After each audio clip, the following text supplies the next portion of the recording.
sunod-sunod ang naging pagtaas ng petrolyo sa ating bansa dahil na rin sa pagtaas ng presyo nito sa international market.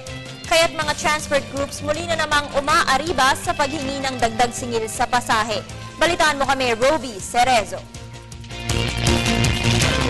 Hinihiling sa LTFRB ng Transport Group na ACTO o Alliance of Concerned Transport Organization, 2 pisong dagdag pamasahe sa mga pampasaherong jeep.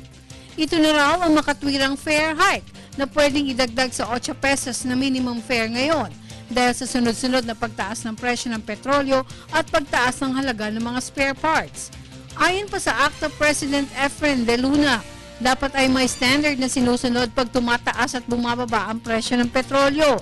Minumungkahi nilang pag tumaas ng 5 piso ang halaga ng krudo, automatic na itaas ang pasahe ng 50 sentimos. At kung bumaba naman, ay aalisin na ang 50 sentimos. Kung pabor ang maraming tsuper sa sistemang ito, tinututulan naman ito ng maraming pasahero. Dahil bukod sa umano'y malilito sila sa papalit-palit na halaga ng pamasahe, makakadagdag pa sa pang-araw-araw nilang budget ang 2 piso pang dagdag, gayong hindi naman tumataas ang kanilang sweldo.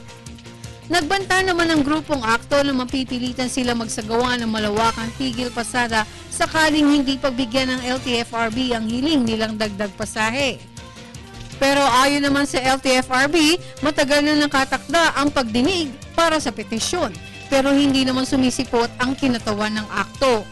Gayunpaman, hihilingin pa din ng ACTO ng ahensya ang 50 sentimos na provisional fare increase sa jeep habang dinidinig ang kanilang petisyon. Para sa Telebisyon ng Bayan, Roby Cerezo.